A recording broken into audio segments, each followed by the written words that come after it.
Welcome, ladies and gentlemen, to the Elder Scrolls V Skyrim's Special Edition. My name is Camel, and today we will be taking a look at all of the Easter eggs that can be found within the game. In case you are wondering, I did make an Easter egg video for Skyrim about 3 years ago. Essentially, in hindsight, it's garbage, and is missing most of the Easter eggs in the game. Hence, this new and improved version with literally over 100 Easter eggs. This video contains just the Easter eggs found within the base version of the game, meaning nothing from the DLCs is included in this video, but I do have videos covering those that you can check out. I am aware that this is a very long video, so I do have timestamps for each of the Easter eggs that can be found down in the description, along with links to my other Easter egg videos and my social media. Apologies if I mispronounce any of the foreign words throughout the video, and for the uninitiated, an Easter egg is an unexpected or undocumented feature in a piece of computer software or on a DVD, included as a joke or bonus.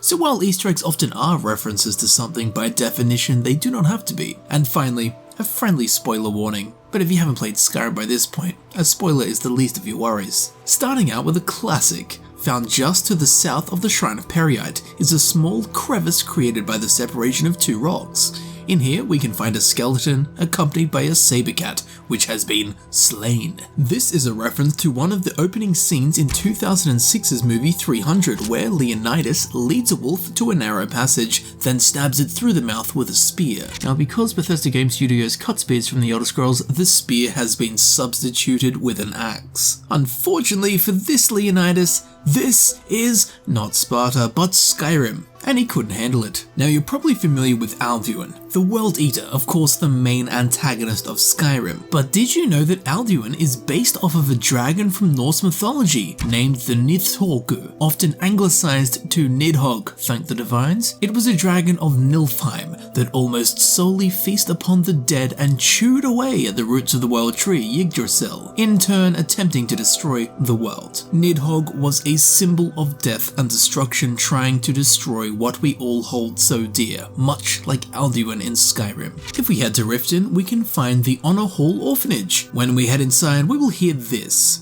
Now, what do you all say? We love you, Grella. Thank you for your kindness. Thank you for your kindness. Which is a reference to the musical Annie, in which the orphans were frequently asked, "What do you say?" And the response was always, "We love you, Miss Hannigan." Except that Grelod here, in Skyrim, has a torture chamber for the children. Don't remember that in Annie? Just outside the opening of Rebel's Cairn, there is a pile of stones, which is called a cairn, and thrust within its crown is a sword, of course making reference to the Arthurian sword in the stone. From a page of the same book, northeast of Bleakwind Basin, we can find a small pond marking the termination of the attached brook, from the midst of which an arm is penetrating the water, grasping a sword high above the surface of the pond. This symbolizes the famous lady in the lake, and the legendary sword Excalibur. Sadly, this sword bears no Excalibic traits, and all the water will probably rust the blade. And following straight from the pond to the lake, we have another reference to our aquatic maiden. The lake found within the hold of Falkreath, Lake Ilinata, has a small island in the middle of it. On this island we can find the Lady Stone, literally rendering it the lady in the lake. And finally, for the Arthurian lore, during the quest Ill-Met by Moonlight, we must hunt down a white stag. This is also found throughout many Arthurian stories.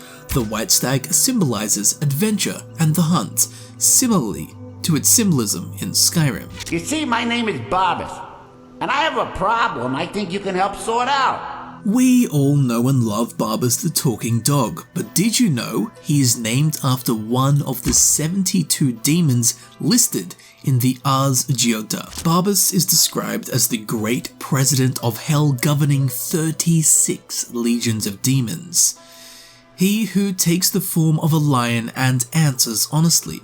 While Barbas in Skyrim takes the form of a dog rather than a lion, he does answer honestly, making up for Clavicus Vile's lack thereof. Barbas' name may also reference a dog from a 1977 USSR TV short cartoon in which there is a stray dog named Barbas or Barbosa, much like we encounter Barbas in-game as a stray dog. Now again, he might also be a reference to Barnabas, a talking dog who makes an appearance in the DC Sandman comic book series of the 1990s. This Barnabas makes snarky comments to his owner and companion, Destruction of the Endless. So it turns out old Barbas here is much more interesting than a talking dog, as interesting as a talking dog is. Ain't that right, Barbas? Oof, save yourselves, boys. Look, we've all heard of bearded ladies, but have you heard of bearded lady Draugr? Don't get too excited. Everything about it is as feminine as a rotted corpse can be. But then there is a beard on top of that. Very, very rarely you can run into one of these in Skyrim. I must say, it's a rather thick and luscious beard. Admittedly and ashamedly better than my own. Ah yes, now inside the Falkreath Dark Brotherhood Sanctuary there is a spider named Liss. Liss has its own little spider pit where we can find the skeletal remains of a couple of the victims.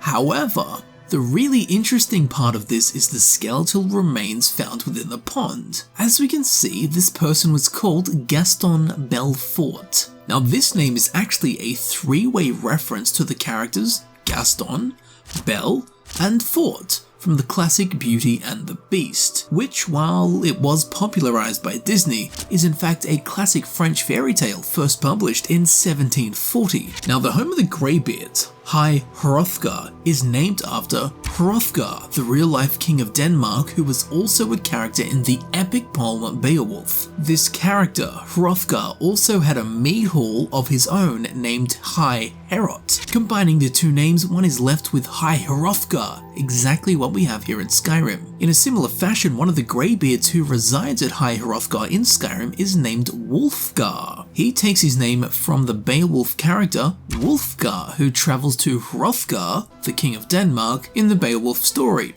Instead, Skyrim's Wulfgar is living in High Hrothgar, the very building named after the king in which Beowulf's Wulfgar traveled to. It's as simple as that. Now we'll be heading to the Nordic afterlife Sovngarde for a time. So did you ever notice in your skills menu behind each category of skills there is a constellation reflecting them? Behind the magic based skills is a blue constellation making up a wizard, behind the combat based skills there is a red warrior constellation, and behind the more vagabond skills there is a green thief constellation. Well, did you ever notice that in Sovngarde, if you look up to the heavens, these very same ethereal figures can be seen. They are slightly harder to make out as they are shrouded in ephemeral astral waves, but they are watching over you. Now Sovngarde, the Nordic afterlife, has many similarities to Asgard, the home of the gods in Norse mythology, and just as Valhalla can be found within Asgard, within Sovngarde we can find the Hall of Valor, which, like Valhalla,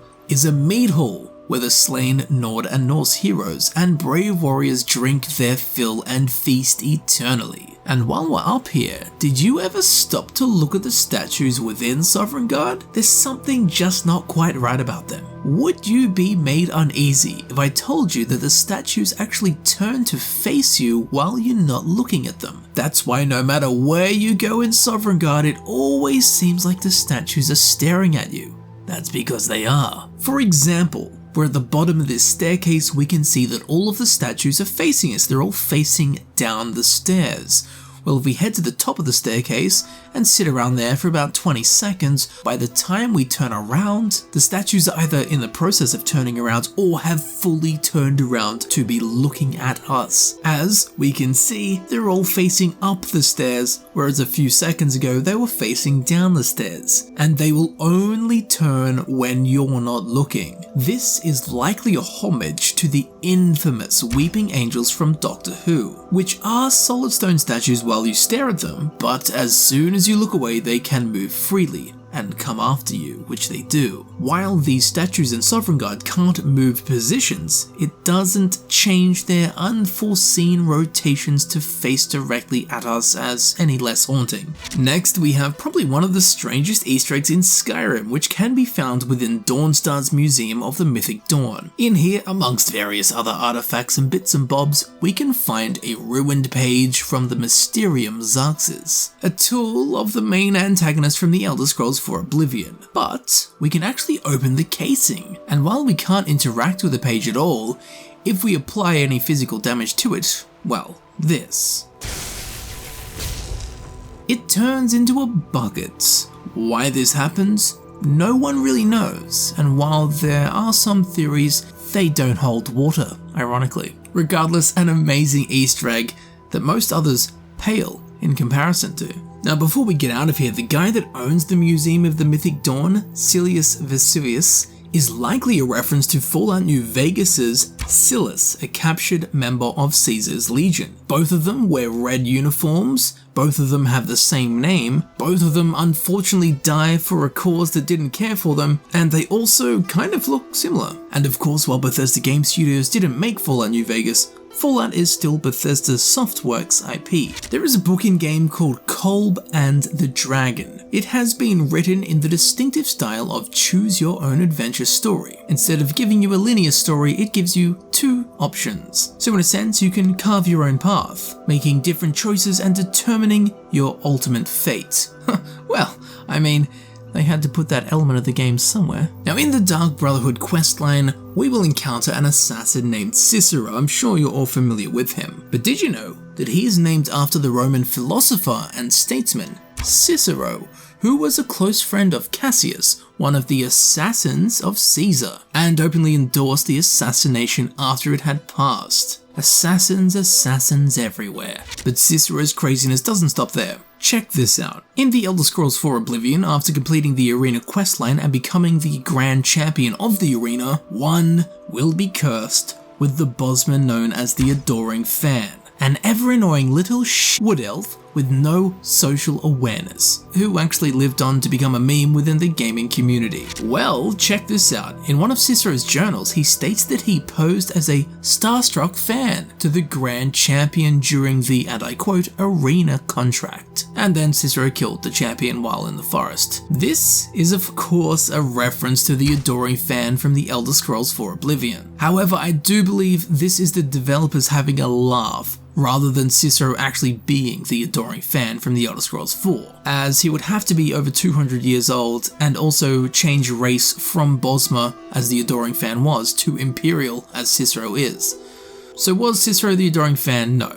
But his journal contains a little joke for the keen eye to spot. Now in-game we can find a book called Songs of the Return Volume 7. In here we can find that one of Ysgramor's 500 champions was called Kluwe, who went by Lot when hiding his face. This is actually a reference to ex-Minnesota Vikings punter Chris Kluwe, who played World of Warcraft for several years as a troll rogue named Lot. Famously, rogues have the ability of stealth in World of Warcraft, turning invisible. That's why it says the champion's name is Kluwe as Chris Kluwe, except he went by the name of Lot when hiding his face, as in when he was invisible in World of Warcraft he was playing his rogue Lot. Now within the Thieves Guild there is a member named Dirge. His name is actually a reference to Gambit from the X-Men, as Gambit used an alias which was nothing other than Dirge. This X-Men character, Dirge or Gambit, was also a member of a New Orleans-based Thieves Guild, just as Dirge in Skyrim is a member of the Thieves Guild. Now something I'm sure that all of you have experienced in-game is the very first dragon that you actually get to fight, the one that is found at the Watchtower of Whiterun. Well, his name is actually Mirmulnir, which is derived from Mjolnir, Thor's hammer. Backtracking and retracing your steps back to Riverwood, near here, we can find a cave called Ember Shard Mine. Now this actually refers to the popular Dungeons & Dragons podcast, which Mike Kraulik, Jerry Hulkins, Scott Kurtz, and Wil Wheaton played in to showcase the new 4th edition of the game. In it, Scott Kurtz's character, Binwin Bronzebottom, refers to how his dwarven father had to stop drinking because the Embershard family of dwarves stole their mine. Now within Embershard Mine in Skyrim, we can actually find a skeleton that has a note on it, which references this character was going to stop drinking because Embershard Mine was going to collapse, just as Binwin Bronzebottom's father was going to stop drinking because the Embershard family stole their mine. In a completely similar fashion, in fact, without even leaving the podcast, in the cave Liar's Retreat, you will find a Breton named Rad, dead on an altar. He is also referred to at one point as Longhammer, and he also carries a weapon of the exact same name, Longhammer. Now this is actually a reference to the 4th session of the Dungeons & Dragons Group Acquisition Incorporated, played by the members of Penny Arcade, PvP and Wil Wheaton, in which Wheaton's character is rescued from hell along with an NPC named Rad Longhammer. Again, this character here in Skyrim is called Rad, sometimes called Longhammer, with a hammer called Longhammer. Unfortunately, Rad here in Skyrim doesn't get saved from hell, or saved at all. You might love him, you might hate him, but we all know him, the East Empire Company. Now they are actually a reference to the East India Company, which was an English and later British joint stock company that ended up trading mainly with Qing China and seizing control of the Indian subcontinent, much like the East Empire Company in Skyrim has taken control of areas rather than simply trading with them. Ah yes, this one's actually quite sad, or happy, depends how you look at it. There is a character in Rorikstead called Eric. You can help him become an adventurer as a side quest. Once he has become this long-awaited adventurer, he will adopt the name Eric the Slayer. Father says I should pick a name that describes what I really am, but nobody's going to hire Eric Greenthumb or Eric Hoe Pusher. No, I need a name that will put some fear in the hearts of my enemies. When I have some enemies, that is. His name is derived from Eric West, whose internet alias was Imok the Slayer. He was a visitor to Bethesda's HQ during Skyrim's development. Now the reason he got a special trip to Bethesda's HQ was because he didn't have long left to live. But Bethesda was so impressed with Eric's knowledge of the Elder Scrolls for Oblivion that they gave him an in-depth tour of Bethesda's studio and decided to create a character named Eric in his honor. As, sadly, Eric West died of cancer 6 months before the release of Skyrim, hence Bethesda immortalizing him in the form of Eric the Slayer. So Eric rests eternally in peace in Skyrim. Moving along in the ratway underneath the city of Riften, the first 2 enemies you meet are a sneaky looking fellow named Druth and a barbarian fellow named Hunon Black Skeever.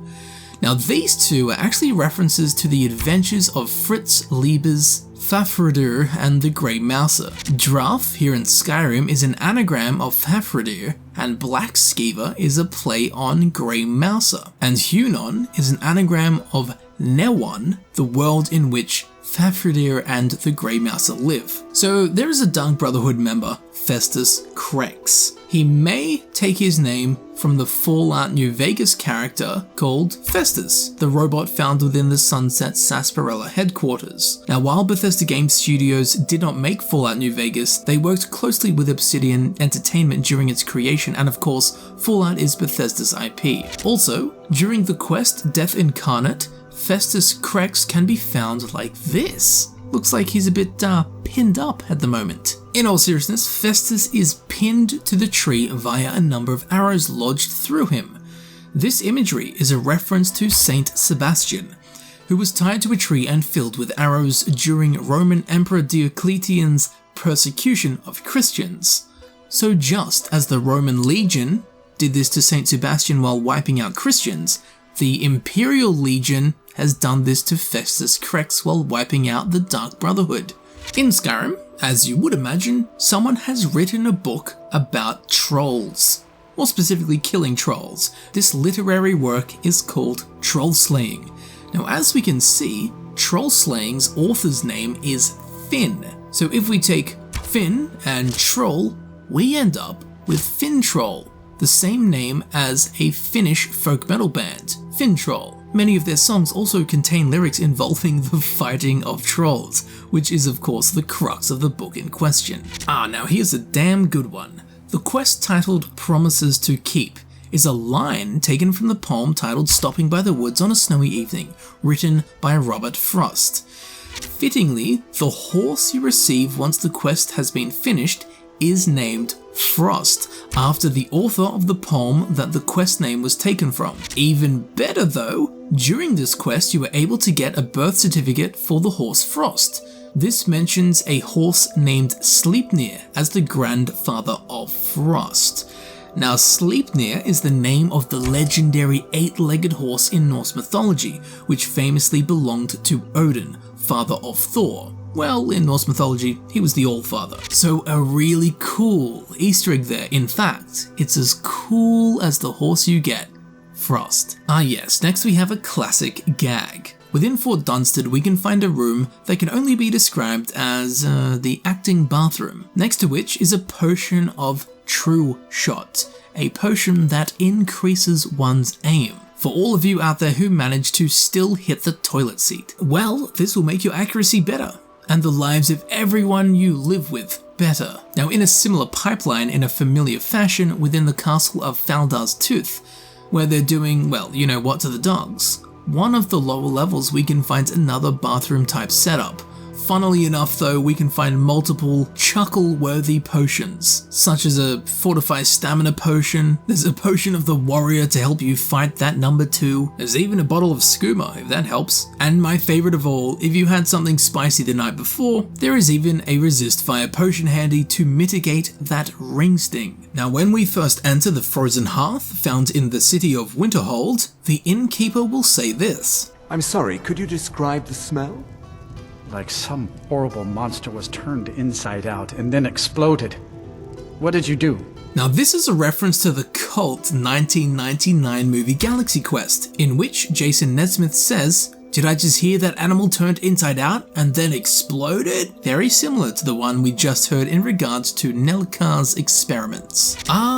Yes, a classic. Now after escaping Sidna Mine in favour of Thonar Silverblood, he will reward the Dragonborn and say this. The Silverbloods pay their debts. You have my thanks. Which is a reference to the infamous Lannister family from Game of Thrones. Both families are rich, political powers that own mines and share a catchphrase. And while the TV series Game of Thrones had not released during Skyrim's release, A Song of Ice and Fire, which Game of Thrones is based off, was first published in 1996, giving Bethesda Game Studios plenty of time to absorb influences forthwith. Now we'll be heading to the Dwarven Kingdom of Blackreach. While giant mushrooms aren't uncommon down here, we can actually find the game's largest glowing mushroom, the alchemical ingredient. Next to Alftan's elevator, there is a glowing mushroom that is a whopping 20 times the size of a standard glowing mushroom.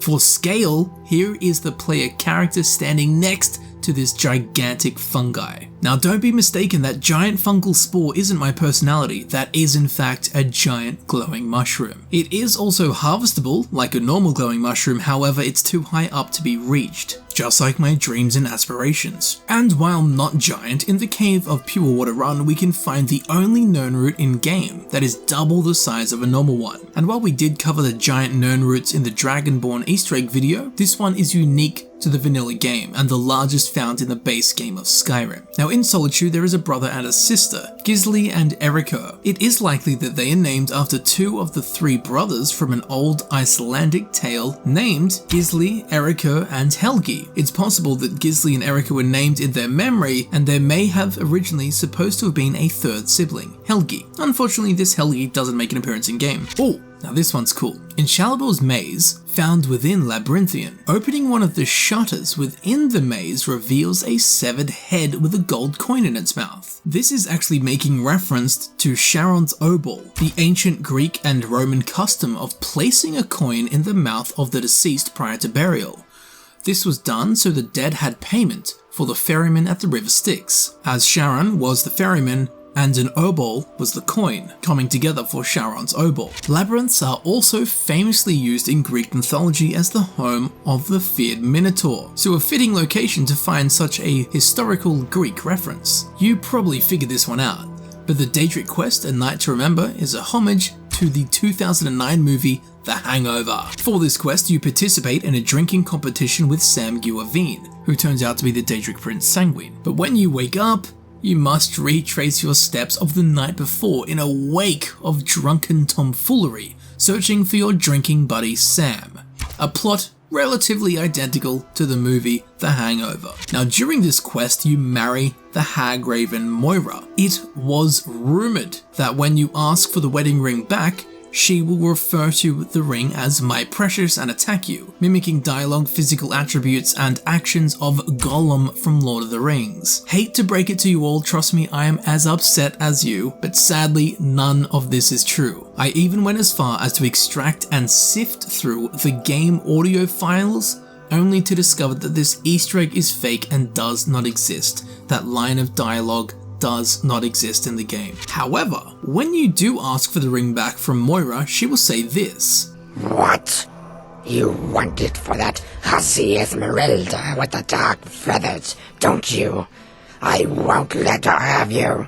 This Esmeralda with dark feathers doesn't exist in the game, but she is a reference to Esmeralda from The Hunchback of Notre Dame, as Esmeralda from The Hunchback of Notre Dame was a love interest of multiple male characters, in a sense a heartthrob. She also had noteworthy raven black hair, much like Esmeralda, the Hagraven has black raven feathers. Esmeralda was also trialed to be hanged for being a witch, just like Esmeralda in Skyrim would be, a witch. And finally, the Hagraven that you do marry, Moira, is actually a nod, but more importantly an absolute laugh at the Fallout 3 character Moira Brown. The reason for this is because Moira Brown in Fallout 3, while not a fan favourite all round, those that were a fan of her were obsessed with her. They were upset at Bethesda Game Studios for not letting them be able to marry her in some sense. They wanted their character to be with her character, Moira Brown.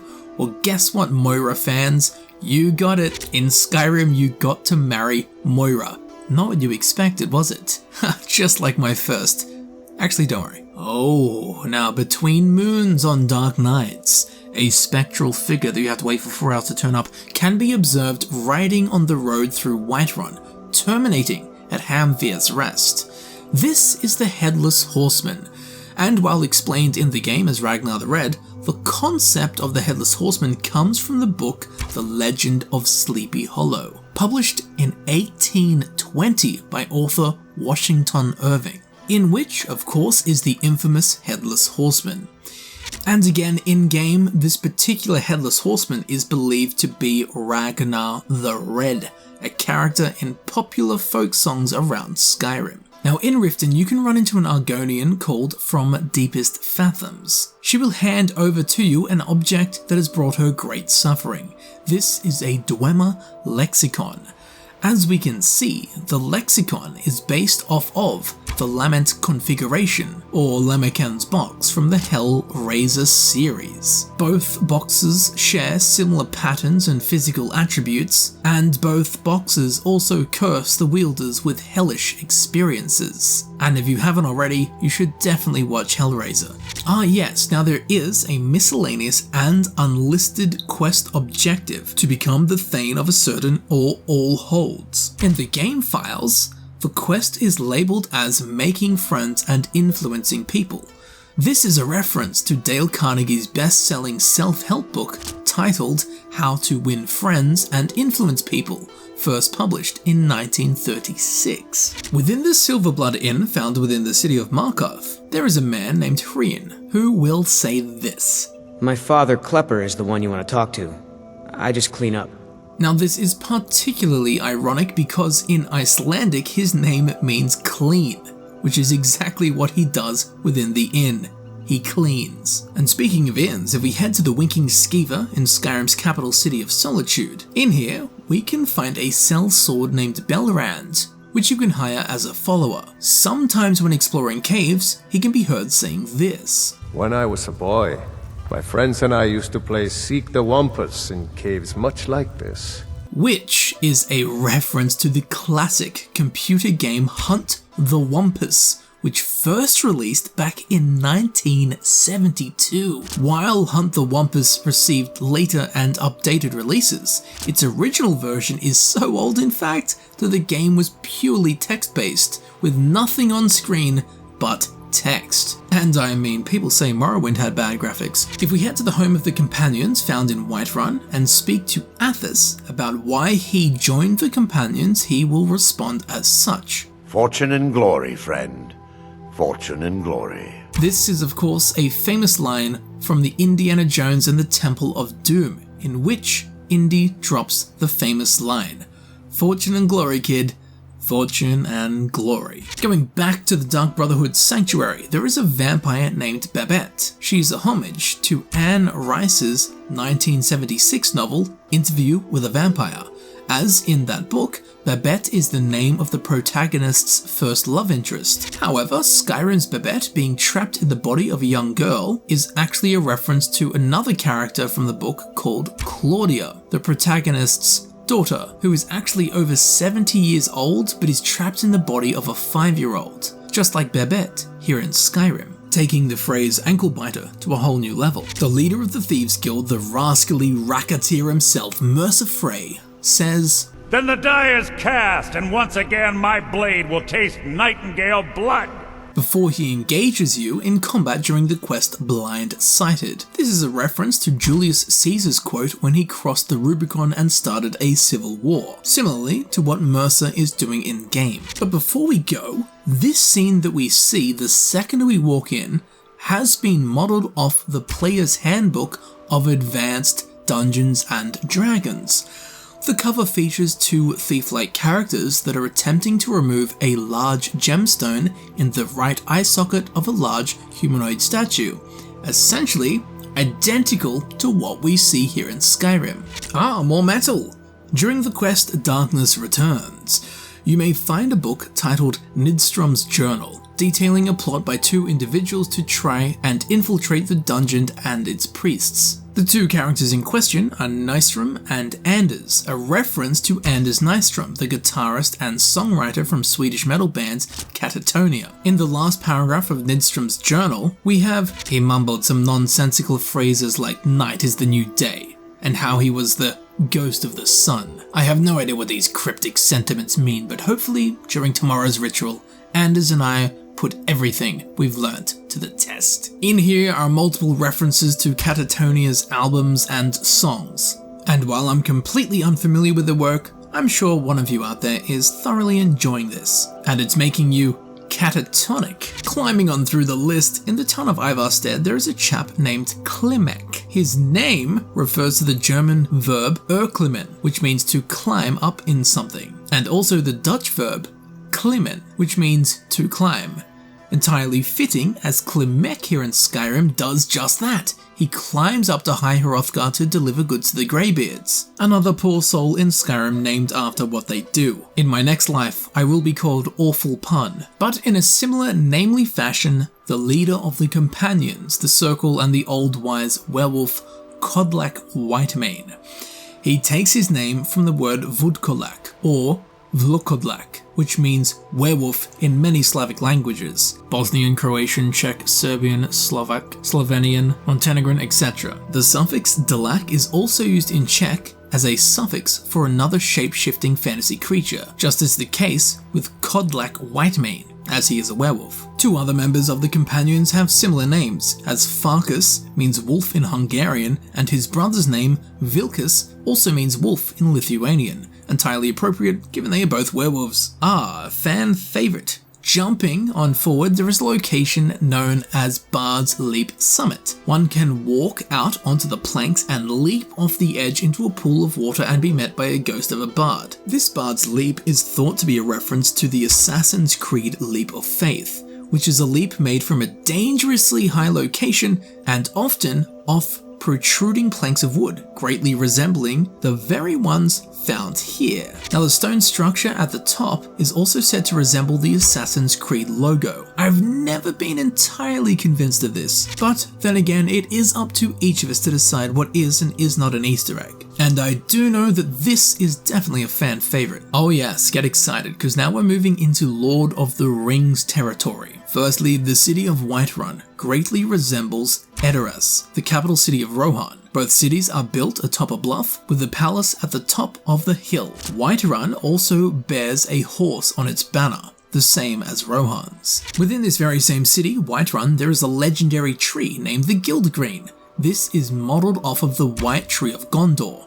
Both trees also share a similar fate. In The Return of the King, a conversation transpires in which Eowyn and Eomer, while discussing Merry, a hobbit, say the line, "It is not his heart that I doubt, only the reach of his arm." This is intentionally referenced when you, the player, are trying to join the companions, while Vilkas and Kodlak discuss the player's worthiness, as you'll hear here. It makes no difference. What matters is their heart. And their arm. A lovely nod to Lord of the Rings, undoubtedly something that greatly influenced Skyrim. And once again, in Whiterun, after the Battle of Whiterun, Hadvar or Raldolf, depending on which side you chose, one of them will be there, but if you speak to them after the battle, they will say this. I'm pretty sure I killed more than you. I was counting.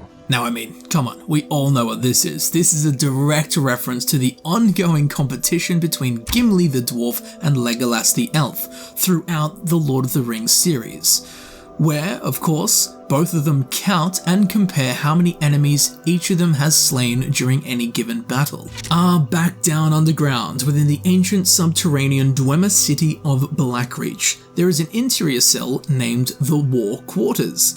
In here we can find 7 small beds, filling a room quite nicely. Up the stairs we can also find one larger bed by itself. So, first off, some people believe that this is a reference to the 7 dwarf kings who were given rings of power in the Lord of the Rings. Of course, with the 7 beds representing one of the 7 dwarves, and the singular bed representing the one ring to rule them all. This is entirely plausible given that we are inside a dwarven city. Another likely reference lies within Snow White and the 7 dwarves. Of course, the 7 smaller beds representing the 7 dwarves, and the single larger bed representing the human Snow White. And as we know, she likes to have a snooze. And again, backing this up, it's found within a dwarven city. The third less common theory is based on the arrangement of these smaller beds, as they mimic the layout of the sacrificial altars seen in the movie Alien vs Predator. And while I feel like this reference is unlikely and I find the other 2 much more likely, I cannot deny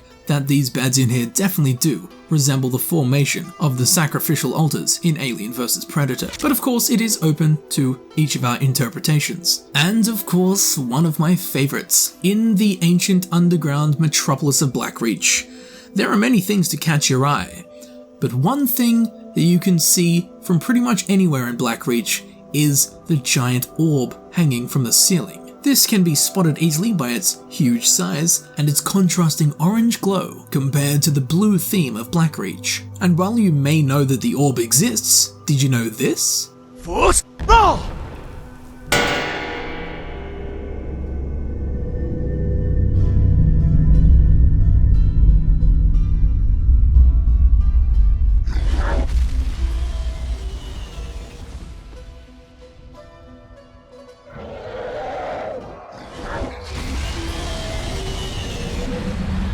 Amazingly, if one uses the Fusrodar shout on the orb, a dragon named Vulthoyol will be summoned. From where? Who knows? This fellow is a reference to Smaug from Tolkien's book The Hobbit, published in 1937. And the reason I reference the book is because the Hobbit movies had not been made at Skyrim's release. Both Smaug and Vulthoyol are dragons, now ruling over empty dwarven cities. And I mean, even if a developer came out tomorrow and said that Vulthoyol is not a reference to Smaug, I would still consider him a great Easter egg.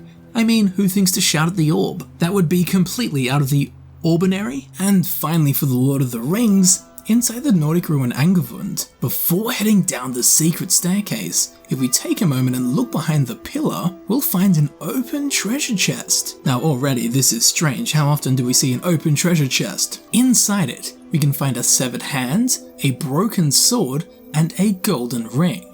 This references or even recreates the opening scene from the 2001 Lord of the Rings film, The Fellowship of the Ring, in which Isildur, son of Eladin, takes up his father's broken sword Narsil and cuts off Sauron's fingers, along with the one ring to rule them all. They went with what they could here in Skyrim, but they got pretty close to making a perfect recreation, and it's obvious once you know it's here. The broken sword is Narsil, the golden ring is the one ring to rule them all, and the severed skeletal hand is the severed fingers of Sauron. And also found within this dungeon, down in the catacombs, we can find 4 giant canis roots. Now normally a canis root is a small shrub about ankle high, but these fellows have grown to the full size of the player character. What it is about this catacomb that's making them grow so tall, I don't know. And back to Whiterun, during the quest Salt for Arcadia, you'll have to deliver some frost salts to Whiterun's alchemist, Arcadia. She comments on the salts as such. Ah, splendid, splendid. It's for a special brew I'm working on. A love elixir like none other.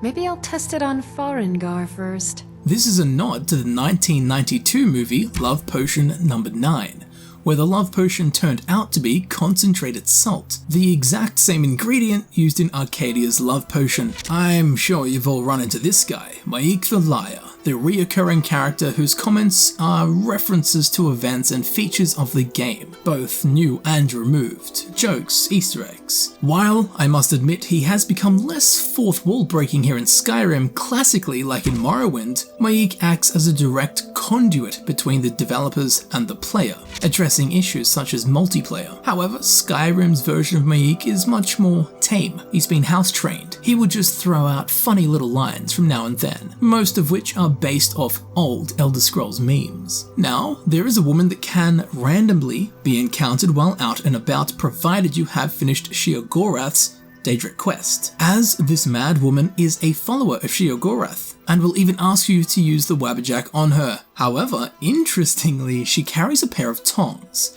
This is actually a reference to the Elder Scrolls IV Oblivion's DLC Shivering Isles, as there is a quest in which Tove the Unrestful asks the hero to find calipers and tongs. It would appear that this mad woman was sent on a similar quest in the name of the mad god Sheogorath. However, calipers do not exist in Skyrim, so she's probably been looking for quite some time.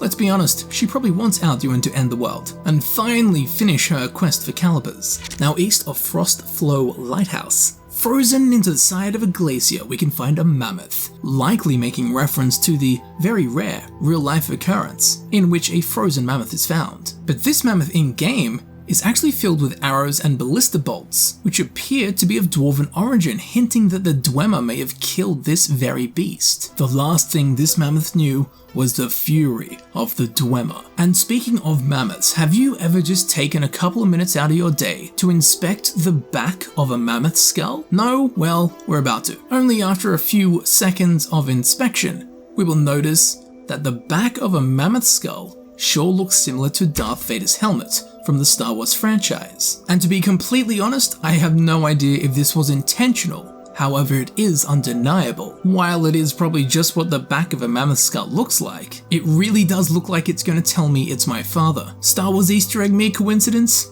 I don't know. Although I do feel a disturbance in the Force. Our classic, found to the north of Sleeping Tree Camp, which I've made an extensive video on by the way, we can find the skeleton of a mammoth. But if we take a closer look, we'll spot that there is actually a human skeleton inside it. This is likely a reference to either the Futurama episode Less Than Hero, in which an elephant eats a tour guide, or a nod to Moby Dick, the whale, which notoriously destroyed ships and in the process swallowed humans. Either or, it's a pretty cool little find. I am sure that you are familiar with the Mask of Clavicus Vile. But did you know that the Mask of Clavicus Vial was based off the horned helmet crafted for a young King Henry VIII by master armor craftsman Konrad Susenhofer? It was crafted in the year 1511 and was commissioned by the Holy Roman Emperor. Henry was known to wear it on occasion in public to inspire his people with his ever-charming helmet. Oh, the irony. At the peak of Tamriel, the throat of the world, the highest mountain in all of Skyrim and all of Tamriel, right near its peak, we can find a pickaxe lodged firmly into the stone. It is titled the Notched Pickaxe. Now, there are two completely feasible explanations behind this. Firstly, it is named the Notched Pickaxe in reference to the creator of Minecraft, Marcus Pearson, better known as Notch. The game Minecraft also has a very iconic pickaxe that is used throughout the game. Todd Howard, the executive producer of Skyrim, also states in an interview that he and the entire team are massive fans of Minecraft. So finding a notched pickaxe lines up perfectly with Minecraft and its creator. Skyrim and Minecraft also had planned to be officially released on the exact same date, 11/11/11. However, Minecraft's official release date was pushed back a week. Marcus Notch Pearson and his company Mojang and Bethesda had some lawsuits back and forth. Basically, the crux of it is there's a lot of history between Notch, the creator of Minecraft, and the Skyrim guys. Now, the second explanation behind the notched pickaxe is the English mountaineers George Mallory and Andrew Sandy Irvine, who disappeared while climbing Mount Everest in June 1924. While recently Mallory's body was found, the only discovery made for 75 years and several search attempts was a marked pickaxe, likely belonging to Irvine, a few hundred yards from the top. So just as a marked pickaxe was found near the top of the world's highest mountain, Mount Everest, in Skyrim we can find a notched pickaxe near the top of Tamriel's highest mountain, the throat of the world. Both theories are completely viable, and it's likely the notched pickaxe is a combined Easter egg, rather than being exclusive to either one of the theories. Hermaeus Mora has a Daedric artifact called the Oghma Infinium. It is a book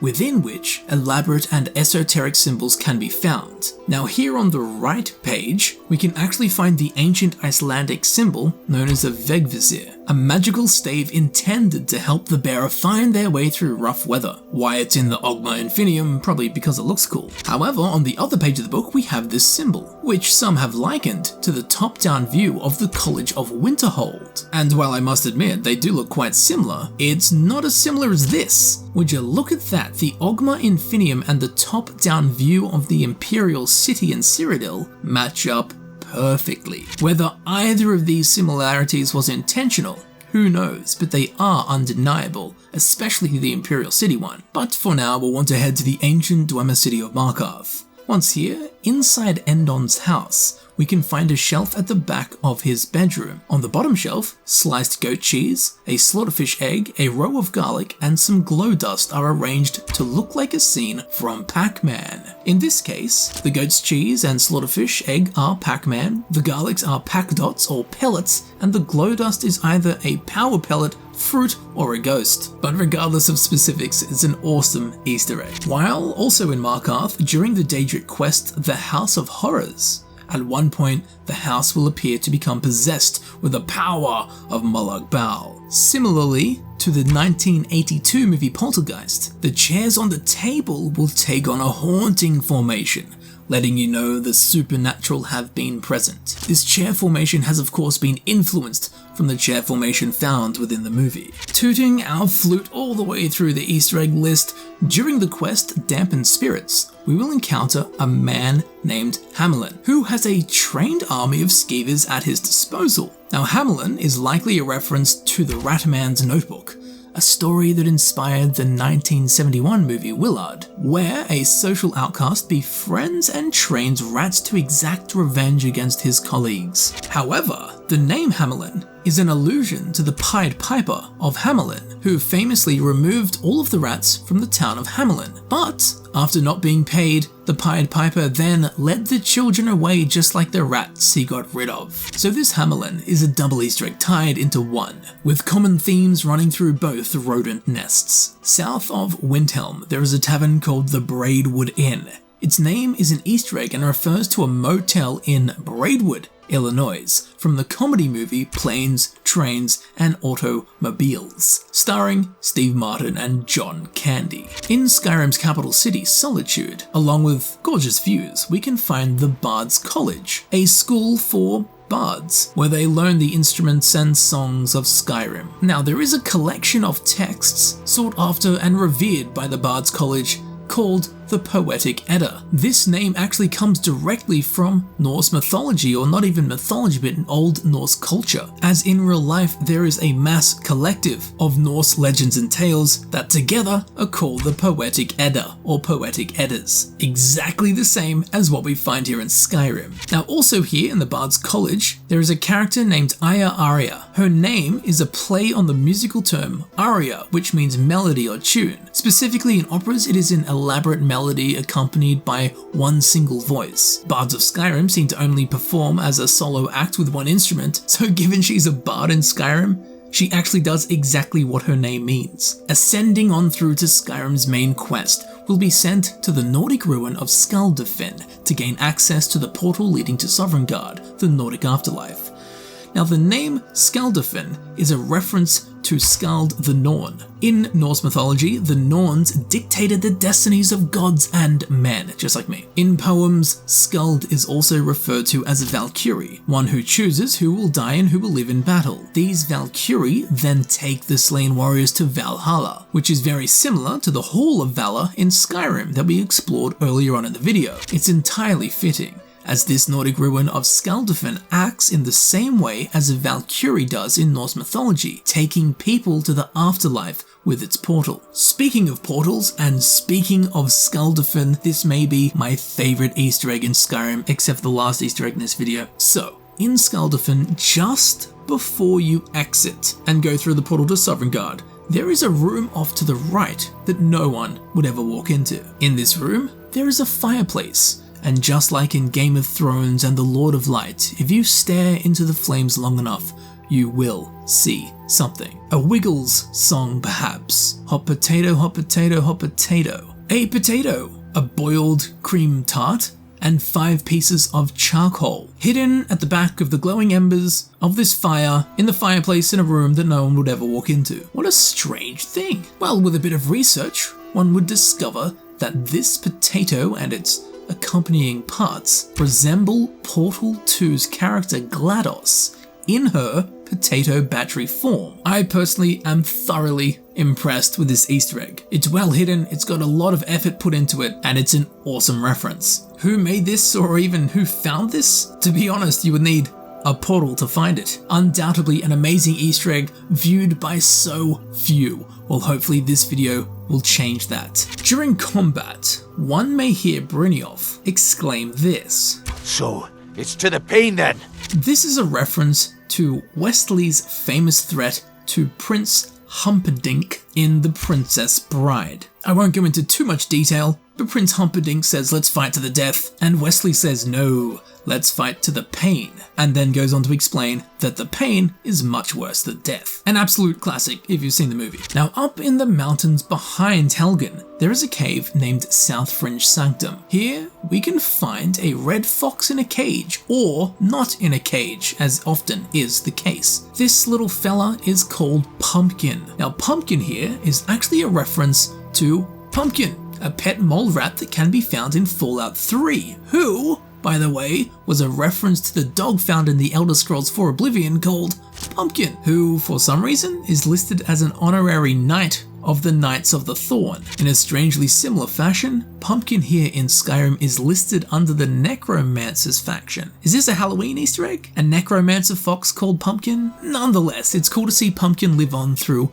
Bethesda Game Studios games. Now, something you may have never come across lies hidden within the well that can be found in the center of Whiterun's marketplace. The reason you've probably never seen it is because you have to use console commands to clip through the well to discover that there is in fact a ring down here. This ring in the well is likely a reference to the Mages Guild quest Shadenhall recommendation found in the Elder Scrolls 4 Oblivion, in which the player character is tasked with retrieving a ring that has been lost down the Guildhall's well. And to be honest, this one in Skyrim is about as much as a pain to get to. Now sometimes during a fight or a brawl, any character that uses the drunken male voice will say this. Remember, hit the one in the middle. This is the advice given by Paulie in Rocky IV to help Rocky overcome double vision, which of course, if you've been clocked in the head, is a side effect of a fight. Now right below the very first Easter egg of this video, tucked away under a rock shelf, we can find a totem of Pereite, which is an unmarked location to the southeast of Pereite's shrine. Now this location actually bears a reference to Romeo and Juliet, as we can find two people dead alongside poison and a dagger. Just as Romeo poisoned himself and Juliet, believing him dead, killed herself with a dagger, we find the same here. Romeo and Juliet were also considered, and I quote, a plague to both your houses. Fitting, as Pereite is the Daedric prince of plagues and pestilence. And keeping with the Romeo and Juliet theme, in Whiterun there are two prominent and rivaling houses, House Greymane and House Battleborn. John Battleborn and Ulfina Greymane actually have a romantic relationship, one that of course their opposing houses do not agree upon, mimicking the relationship that Romeo and Juliet had. Galloping on through, during the Dark Brotherhood quest, A Cure for Madness, there is a stage in which the fan favourite Shadowmere resurrects from the pool of murky water. Not that you'd ever know this, but in the game's scripts, the quest objective stage for this event is labelled as Objective 666. This particularly stands out, given the above and below objectives are 19 and 25. 666 doesn't really fit in the number sequence. Now this 666 is referencing the number of the beast. In modern culture, this represents or symbolizes evil, or more specifically the devil. Of course, 666 being a fitting number for the immortal and evil horse, Shadowmere. Now at the College of Winterhold, there is a Bosmer named Enthir. He's a bit of a sneaky character who can get you things that you shouldn't be allowed to get, if you know what I'm saying. When you talk to him, you have a speech option that says, I understand you're an elf who knows how to get things. This speech choice is a reference to the 1994 film adaptation of Stephen King's The Shawshank Redemption, in which Adam says to Red, I understand you're a man who knows how to get things, but I must admit, Enthir here in Skyrim sells more than toothbrushes and rock hammers. Prepare to go a little bit mad, because during the quest The Mind of Madness, we will encounter Sheogorath, the Daedric Prince of Madness. He can be found having a tea party in the middle of a forest. This is a reference to Lewis Carroll's Alice's Adventures in Wonderland, in which the Mad Hatter is encountered in an identical manner, although the Mad Hatter had some friends. Now during this same quest, we may hear Sheogorath say this. Yes! Stanley! The talking grapefruit from Passwall! Ha ha! Now while Passwell is an actual place that we experience in the Elder Scrolls IV Oblivion's DLC, The Shivering Isles, the talking grapefruit? What's that about? Well, Stanley the Talking Grapefruit is actually a reference to Stanley the Watermelon from Adventure Time, a popular cartoon, also popular amongst adults, as it has rather obscure qualities like a watermelon named Stanley. Now, Stanley the Talking Grapefruit could also be a reference to Stanley and the Talking Pineapple, a video in which a man named Stanley meets a talking pineapple. Pretty self-explanatory title. Regardless, hopefully one day we get to meet Stanley the Talking Grapefruit of Passwell. Now, if we stand near Sheogorath too long, we might hear him say this. Do you mind?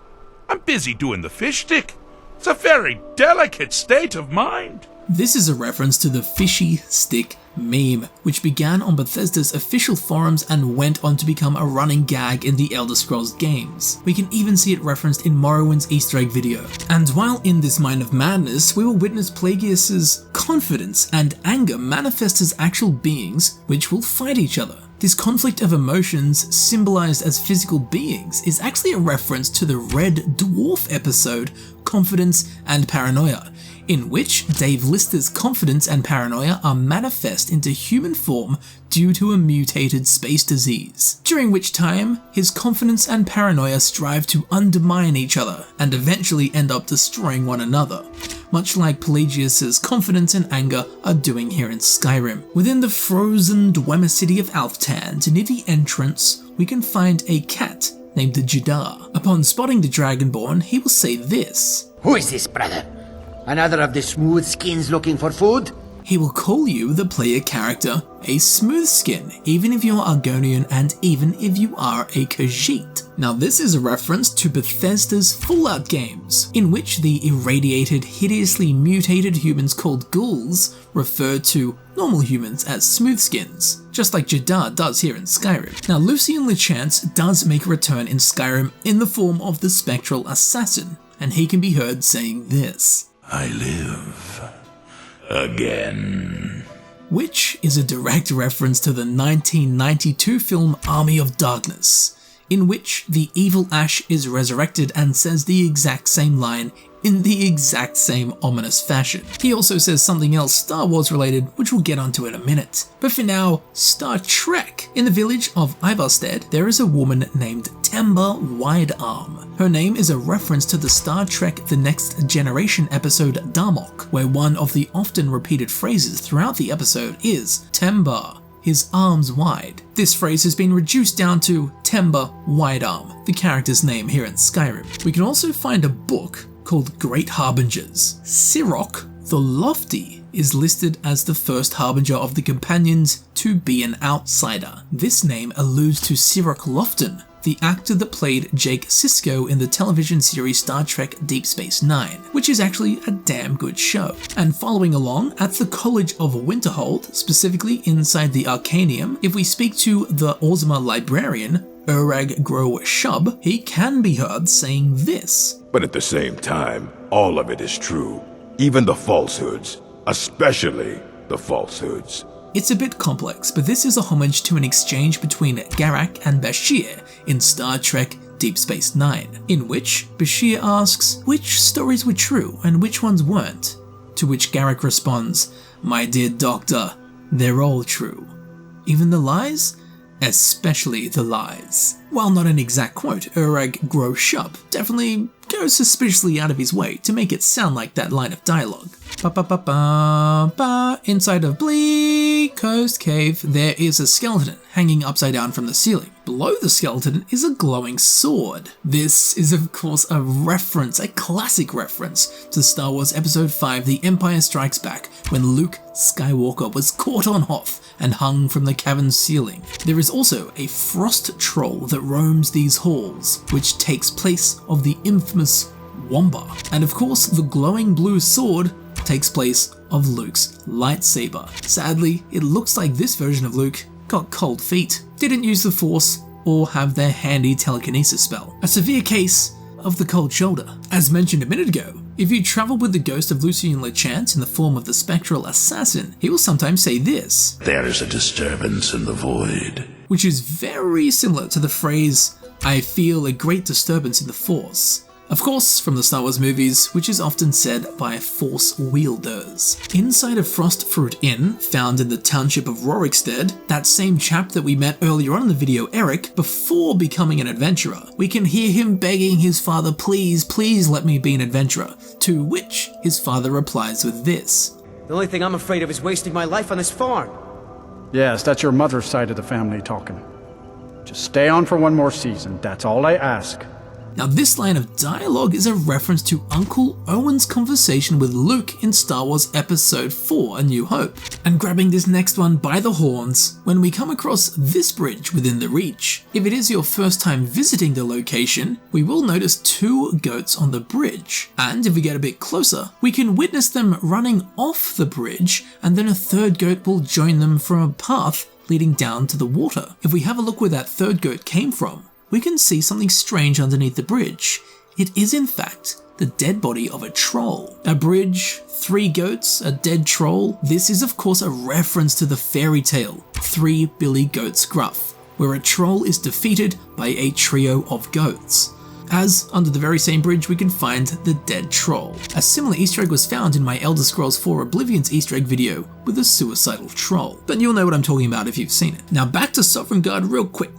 The towering bridge guard of Sovngarde, Tuin. His character is based off of Modgod from Norse mythology, who guards the realm of Hell, which is the underworld. Much like Tuin and the Whalebone Bridge, in Sovngarde, Modgod is similarly stationed at the Gjalabru, which translates to Gjol Bridge. Back down to Tamriel. Here in the ancient city of Windhelm, not only do we have beautiful Atmoran architecture, but we have something else Atmoran that many miss. Next to Windhelm's graveyard, there is what is known as the Memorial Wall of Windhelm. If you take a closer look, each brick boasts the name of one of the first 500 companions that came from Atmora to Skyrim with Níðhöggr during the Merethic era. An awesome detail that I absolutely love, and I'm glad I could share it with you. But it's just another brick in the wall, we gotta move on. Also here, in Windhelm, there is an interesting museum known as Calixto's House of Curiosities, which is home to an array of interesting items. Among them is the legendary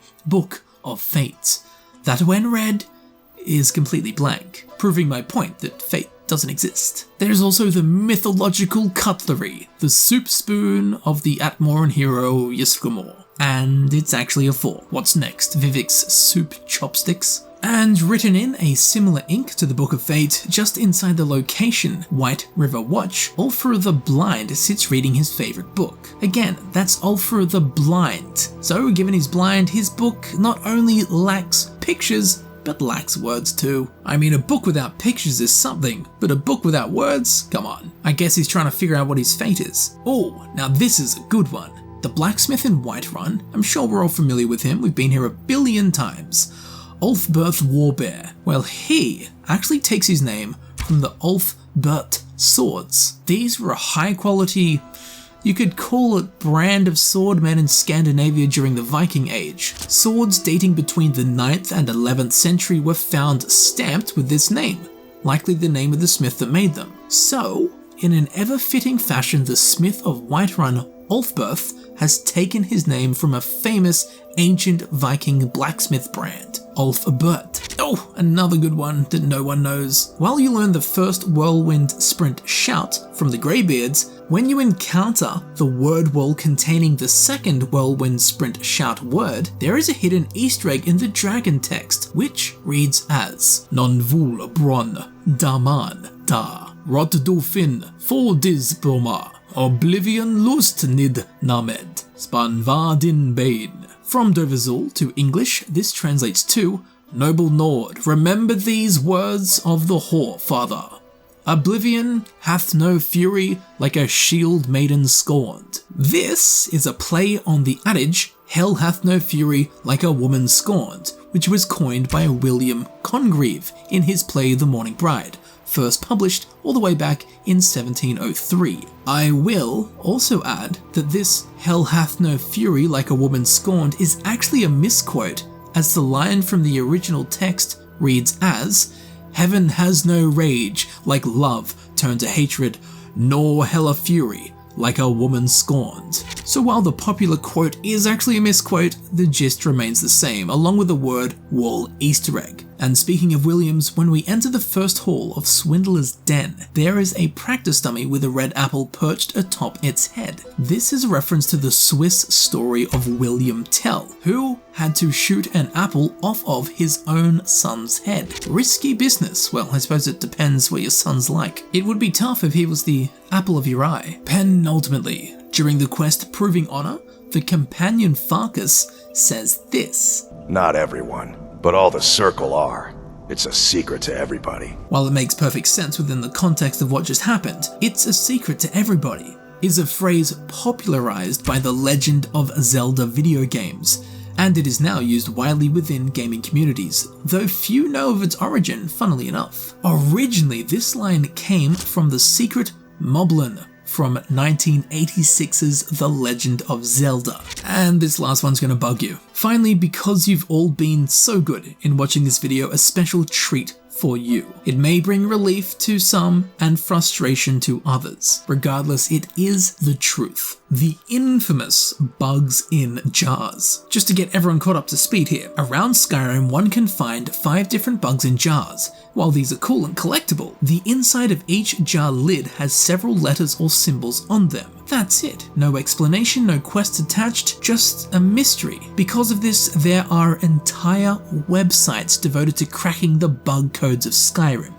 Theories range from, well, anything you can think of. People have sent themselves mad trying to translate the hidden message from the symbols on the bug jars. Translating, decoding, decrypting. Well, over the last 4 months, I have finally got an official answer as to the story behind the bugs in the jars. I was sick of the speculation and decided to go straight to the source. I spent quite some time tracking down all of Skyrim's level designers, and eventually I heard back from one of them. Hey Ryan, can you please help me shed some light on the letters on jar lids in Skyrim, or at least point me the right way? Much love. Amazingly, Ryan, one of Skyrim's level designers, replied, Camel, you're going to be really disappointed when I tell you they don't mean anything. I think the artist wanted the design team to put in a ton of work for some half-baked idea they had with it, a typical occurrence at Bethesda Game Studios. And the art never changed after we said no. Relief? Frustration? What do you feel? The bugs in jars and the symbols on their lids are nothing more than a scrapped quest idea. The art team had a grand idea for the bugs in jars, the rest of the team said, no. And thus, the beginning stages of their quest remain in-game with the bugs in jars and the symbols on the lids. That is it. Nothing more, no grand design, no Illuminati confirmed. It's nothing more than a scrapped quest. I have a great sense of completion and also a great sense of sadness. Again, this news will bring relief to some and great frustration to others. It's nothing more than an idea that was never finished. Or that's what they want us to believe. But make of it what you will. I believe Ryan Jenkins, Skyrim and Fallout 4's level designer. He's the man with the knowledge. And with that, it's time to bug off.